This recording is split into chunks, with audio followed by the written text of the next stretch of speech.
মানুষের ঘাড়ে পলাতক স্বৈরাচার, ফ্যাসিবাদ, মাফিয়া, যেভাবেই বলি না কেন আমরা, এরা যখন চেপে বসেছিল, সেই সময় কিন্তু আজকে এই ঘরে অনেকগুলো দল আমরা উপস্থিত আছি, যাদের নেতৃবৃন্দ একত্রিত হয়ে আমরা সংস্কার প্রস্তাব তথা আমাদের 31 দফা প্রস্তাব উপস্থাপন করেছিলাম দেশের মানুষের সামনে। খুব সংক্ষেপে যদি আমরা বলি, এটি কি ছিল প্রস্তাব, এই 31 দফাটি কি, 31 দফাটা কেন? উপস্থিতিবৃন্দ, এই 31 দফাটি হচ্ছে দেশ এবং দেশের মানুষের জন্য। আমরা দেশের বিগত 15-16 বছরে, বিশেষ করে 2008-এর পর থেকে, সেই স্বৈরাচার বা ফ্যাসিবাদ বা মাফিয়া যখন মানুষের কাঁধে চেপে বসল, তখন থেকে আমরা খেয়াল করেছি দেশের প্রতিটি প্রতিষ্ঠানকে, সেটি অর্থনীতি বলি, সেটি আমরা শিক্ষা ব্যবস্থা বলি, সেটি আমরা সমাজ ব্যবস্থা বলি, সেটি প্রশাসন, সেটি সিভিল প্রশাসন হোক, পুলিশ প্রশাসন হোক, যে কোনো ধরনের প্রশাসন হোক, চিকিৎসা ব্যবস্থা, প্রত্যেকটি ক্ষেত্রকে একদম ধ্বংস করে দিয়েছিল।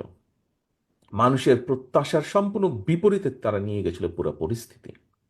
এবং যেহেতু আমরা রাজনীতি যারা আমরা করি, আমরা আমাদের অবস্থান থেকে বলতে পারি, বিএনপির অবস্থান থেকে আমি বলতে পারি, যেই গণতান্ত্রিক রাজনৈতিক দলগুলো বিগত স্বৈরাচারের সময় আমাদের সাথে মাঠে ছিলেন, আন্দোলন করেছেন, তাদের হয়েও বলতে পারি আমি কিছুটা।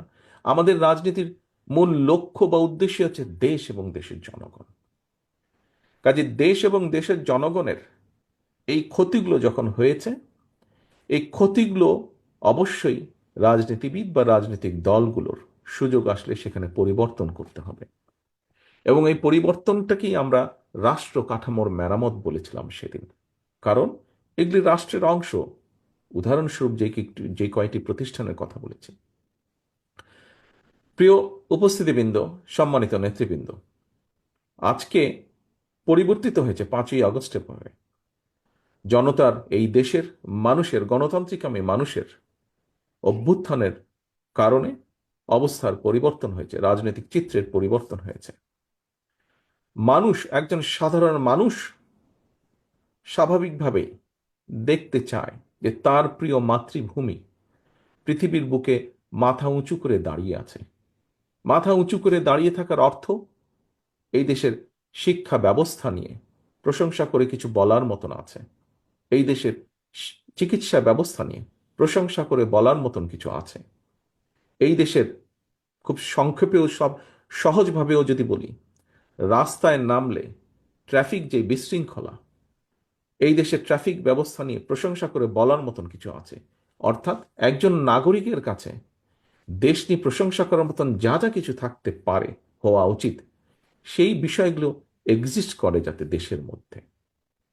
প্রিয় সহকর্মীবৃন্দ, সম্মানিত নেতৃবৃন্দ, আমরা সেই রক্তচক্ষু উপেক্ষা করে, স্বৈরাচারের রক্তচক্ষু উপেক্ষা করে আমরা 2-2.5 বছর আগে সংস্কার প্রস্তাবনা দিয়েছিলাম। আমরা উল্লেখ করেছিলাম যে এই ক্ষেত্রে পরিবর্তিত হওয়া উচিত। দুঃখজনকভাবে আমরা দেখছি একটি পরিস্থিতির উদ্ভব হচ্ছে, সংস্কার এবং নির্বাচনকে মুখোমুখি দাঁড় করানো হচ্ছে। এখানে উপস্থিত আমরা প্রত্যেকই রাজনীতিবিদ। এখানে একজন বক্তা উল্লেখ করে গিয়েছেন, খুব সম্ভবত বোধহয় মান্না ভাই বলেছেন ওনার বক্তব্যে, যে গণতন্ত্র বলতে একজন সাধারণ মানুষের কাছে কি বোঝা যায়। গণতন্ত্র বলতে একজন সাধারণ মানুষের কাছে এক কথায় নির্বাচন, নিরপেক্ষ নির্ভয় ভোট দেওয়ার যে সিস্টেম, সেটিকেই গণতন্ত্র বলি আমরা। সারা পৃথিবীতে সেটি গণতন্ত্র হিসাবে প্রচলিত বা স্বীকৃত। কিন্তু এই ব্যবস্থাকে সংস্কার এবং নির্বাচন, এটিকে মুখোমুখি করে দেওয়া হচ্ছে।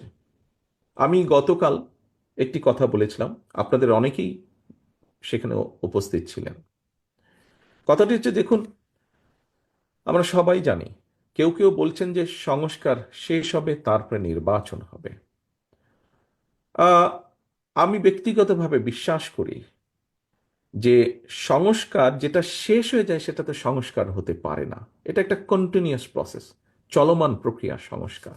যদি সে কোনো একটি বিষয় শেষ হয়ে যায়, সেটি সংস্কার নয়। কাজেই সংস্কার শেষ হয় না, সংস্কার চলমান প্রক্রিয়া। আমরা একটি জায়গায় আসব, একটি জিনিসের ভালো কিছু করব, ভালো পরিবর্তন করব, পরবর্তীতে আরো বেটার কিছু করার চেষ্টা করব। আমাদের শিক্ষা ব্যবস্থায় যেই গাফিলতি আছে, যেই ত্রুটিগুলো আছে, সেগুলোকে আমরা সংস্কার করব, পরিবর্তন করব, এবং দিনের সাথে আরো যখন সামনে এগিয়ে যাব, আরো ভালো ব্যবস্থা করব, শিক্ষা ব্যবস্থাকে আরো উন্নত করব। দেশের মানুষের জন্য চিকিৎসা ব্যবস্থা যেটি, সেই চিকিৎসা ব্যবস্থাকে আমরা ভালো করব। পরিবর্তিত পরিস্থিতি সময়ের সাথে যখন আরো এগিয়ে যাবে, সেটিকে আমরা আরো ভালো করার চেষ্টা করব। প্রিয় সম্মানিত উপস্থিতিবৃন্দ, যে উদাহরণটা আমি প্রথমে দিয়েছিলাম, যে এই যে আজকের অনুষ্ঠানটি, আজকের ইফতার এবং দোয়া মাহফিল 12 দল কর্তৃক আয়োজিত, এটি এখন পর্যন্ত খুব সুন্দর একটি সাকসেসফুল অনুষ্ঠান হয়েছে। আজকে আসুন, আমাদের এখানে আমরা যারা আছি, রাজনৈতিক দলগুলোর নেতৃবৃন্দ আমরা উপস্থিত আছি, আমাদের রাজনৈতিক ভিন্ন মত আছে, আদর্শ সবার এক নয়, কিছু কিছু ভিন্নতা আমাদের আছে, কিন্তু একটি জায়গায় আমরা সকলে এক: বাংলাদেশ, বাংলাদেশের মানুষ, গণতন্ত্র। এখানে কিন্তু কোনো বিভেদ নেই। বেসিক বিষয়টিতে আমরা সকলে একত্রিত।